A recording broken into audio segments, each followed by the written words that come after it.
Good morning, everyone. And today we're going to get back to doing some adventures. And today we are actually going to climb this mountain right here.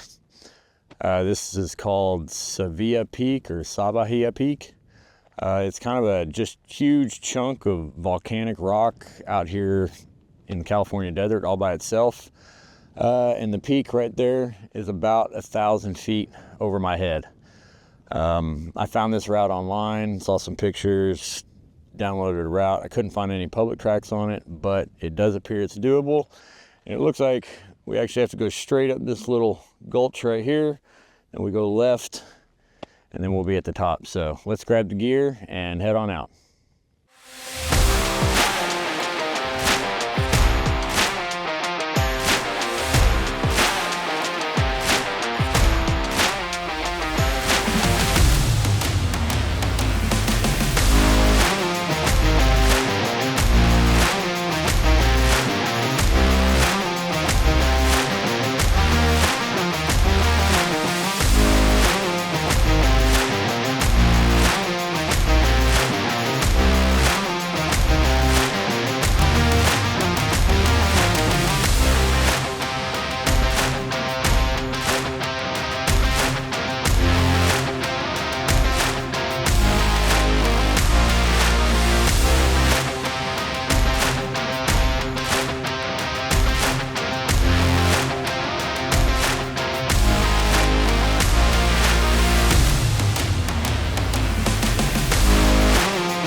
All right, guys, so we made it.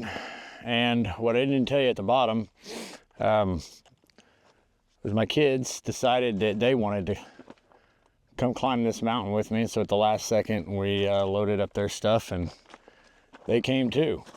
So we have made it here to the peak of Mount Savahia, I guess.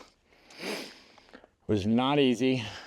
Do not bring your kids on this hike. This is not a kid-friendly hike. It was loose, boulder hopping, and just huge lava fields getting up here.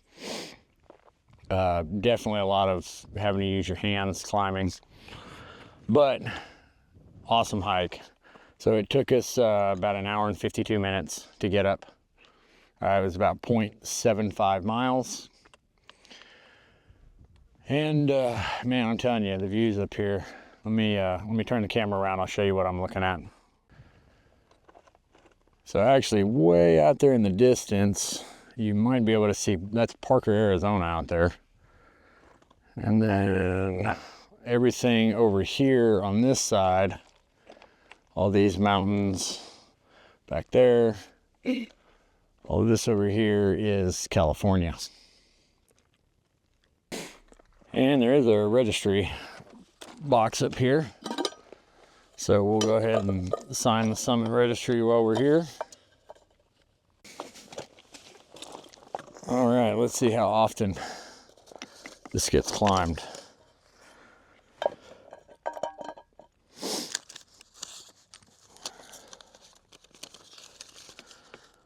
So the first date in this book, and it does say this is an updated book, first record February 17th, 1973. Since then, 1, 2, 3, 4, 5 pages with about 3 names on each. So only about 15 ascents. So this mountain does not get climbed very often.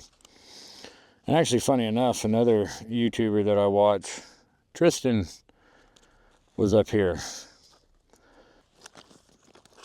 So we'll get this summit register signed. I usually just write my name and where I'm from.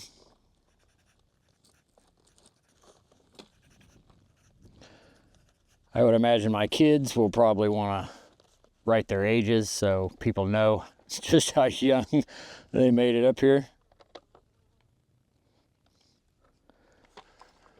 And another thing I just noticed up here is, I'm assuming this is back for when they were surveying, but this post would have been standing up in these rocks here, and you can see all the steel cable. It would have held it down, but they would have used that to help triangulate and estimate the heights and distances of other peaks in the area. And right here we have the benchmark geological survey marker. Right. Put in 1950. This is called the Peanuts benchmark. Not sure why it's called the Peanuts. All right, guys. So we're gonna just sit up here for a few minutes, soak it in, finish signing this register, and then start making our way back down.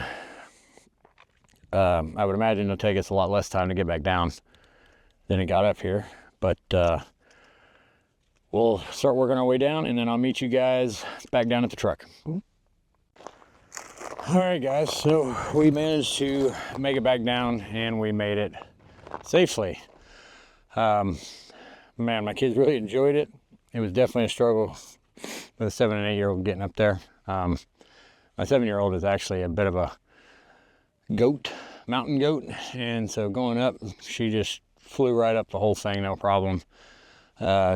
She doesn't like the coming back part as much. The other one enjoys the coming down the mountain. So, but again, I definitely would not recommend that as a hike for kids. It is actually not a hike at all. It is climbing a mountain. So total stats going up, it was 0.87 miles. Took us 1 hour, 52 minutes, and we ascended 1,092 feet. So 1,000 feet in 0.8 of a mile is pretty intense. But we made it back. We're gonna go get the kids some ice cream, get me something to drink, and head on back to camp and quartzite. So hope you guys enjoyed the video, and we will see you guys on the next one.